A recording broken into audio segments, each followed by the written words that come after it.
name's Jenny, and glad you could make it. I wasn't sure if I was going to do this video, and I guess the bottom line decision was if it could help someone, then and only one person, then it would be worthwhile. My name is Jenny, and I'm an alcoholic.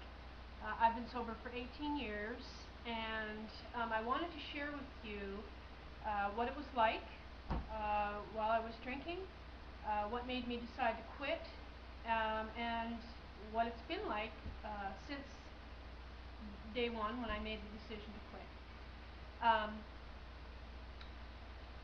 I think I probably started drinking when I was, well, 13 or 14, and I say drinking, probably experimenting as we do as kids. The odd thing I think I found with myself was that, and realized after hearing other people go through the same experience, was that when I drank right from the get-go, I didn't just have a drink. I drank it all, whether it was a bottle or a case of beer. I couldn't just have a drink. I think the thing that was probably a telltale sign was that I really liked, after that first gulp, that euphoric feeling that you get, and I wanted to keep it. I wanted to hang on to it. I wanted to stay there because at the time, of course, I was a teenager, and typically, as any teenager, going through some emotional ups and downs. But I also had a home where there was a lot of chaos, and so the stress of that added to my, I guess, desire to want to drink and feel probably relaxed, really, more than anything else. I was also a pot smoker, but basically between the two of them, they're really one and the same thing. The objective of getting high is to not have to feel, not have to experience the turmoil that goes on internally, emotionally, and mentally when you aren't feeling high, relaxed, because you've smoked a joint or you've had a drink or several drinks. It's just a really, really cool place to be, other than reality.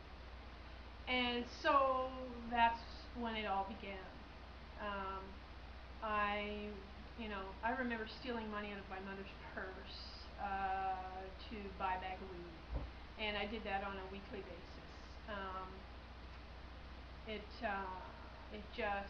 I lived and breathed to be high during my high school years, and I partied with kids that like to get high, on the weekends, and I think that it's not unusual for teenagers to get together and party.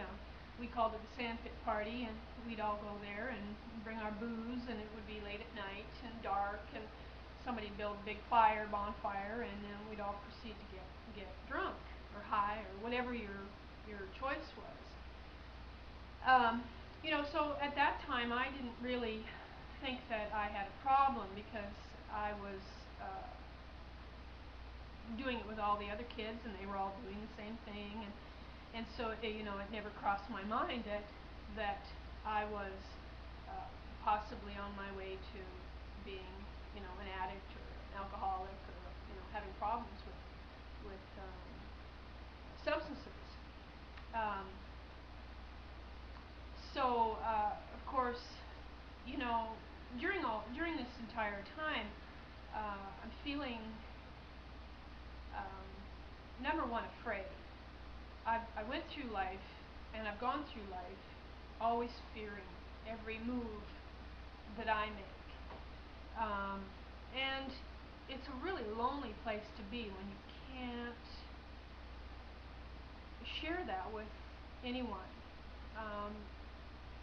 I tried to maybe share those things at home, different thoughts and feelings that I had, and you know, it was a little bit overwhelming for my family to deal with because they had their own problems, and you know, they certainly weren't, you know, in a position to be able to analyze and understand my emotional needs and emotional and mental needs.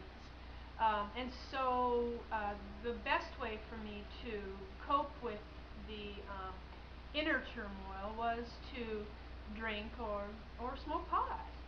Um, and really, what it did was it stopped the incessant thoughts and didn't make me feel so emotionally intense. Um, and the emotion that I often, more often than not, felt was anger, um, and which is very typical of an alcoholic. We have um, the same basic patterns: emotional, mental, physical, and spiritual areas are where we struggle as alcoholics, and as human beings we struggle in those four areas. However, the alcoholic is different than your average person in the respect that alcohol will eventually take our lives one way or another, through indirect experiences or decisions or actions that we take. Typically, I think everyone knows that an alcoholic um, can die of sclerosis of the liver. Uh, but but sometimes we don't see where an alcoholic is really an alcoholic when there's been a car accident. I mean, I think we know that, you know, there are drunk drivers, but there are also alcoholics that will do whatever it takes to get a drink, and prior to that will drive and possibly get into an accident. You know, I have to have my drink today. I have to have a six-pack of beer. I got to get to the liquor store, um, and that whatever it takes to get to the liquor store. Um, you know, if there is some type of a mishap that can take that person's life, that is a result of their alcoholism, because of their mindset, because of their emotional and their mental needs of being uncomfortable as an alcoholic. They will do whatever it takes to get their next drink. I know that's not, you know, that may not be very clear, but I think in the next few videos, as I go along, I'll come back and touch on some of these topics, to clarify them a little bit more, so that you have a better understanding of what I'm saying. This disease is very complicated. Um, it has several aspects to it, very many aspects, maybe components would be the proper word, and I mentioned that earlier: the mental, the emotional, the biological, physical, and the spiritual. Those four areas are areas where an alcoholic really struggles. The alcohol is really just, it is the surface of the problem. You know, it's easy for a family member or a friend to say to an alcoholic, well, just quit drinking, just don't have that first drink, or don't drink, you know, you'll be okay. It's a little bit more than just that. And I say a little bit more than just that, only, you know,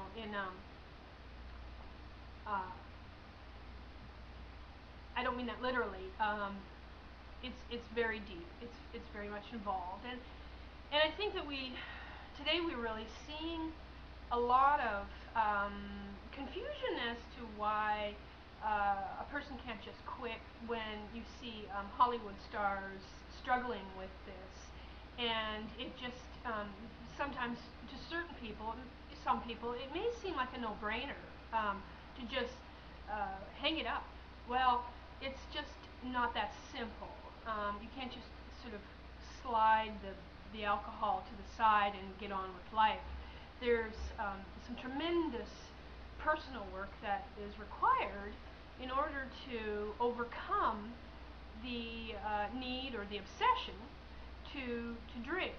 And in the next few videos, I hope that I can clarify what is required on a day-to-day basis, only a day at a time, sometimes only in the moment, moment by moment. Initially, when a person is, has the desire to quit using, the struggle from moment to moment is tremendous. And there are things that can be done in order to get through those moment to moment exacerbating feelings and thoughts that will go through the head of the addict, especially if they don't have the alcohol to calm down the emotions and the mental confusion and fear that becomes very intense when you remove the substance. I look forward to talking about this, and I hope that you do too. But for today, I think we'll just leave it at that, and hope to see you here again next time. Again, my name is Jenny, and thanks for coming and allowing me to share my personal experience, and I hope that someone will be able to maybe get an insight or an understanding as to what is really going on there, and that there is help and there is hope. This is not the end of the line. If there is someone in your family or if you yourself are struggling, there is a way out. You don't have to be alone. You don't have to be afraid. You don't have to feel like your life is over, that there is nowhere else to go or nothing else to do. There is hope, and I will share that with you to the best of my ability. That has contributed to my ability to stay sober for 18 years and share with others, and hopefully have helped them on the road to recovery. Of course, it's not a disease that you will fully recover from. That is my opinion. That is the opinion of many others, and that, to me, I can accept that today. I'm fine with that. It's a day-to-day life that I lead as a recovering alcoholic. I know that all I have is today and this moment, and that's where I choose to focus my thoughts and my energy, and so as a result I'm able to not have a drink.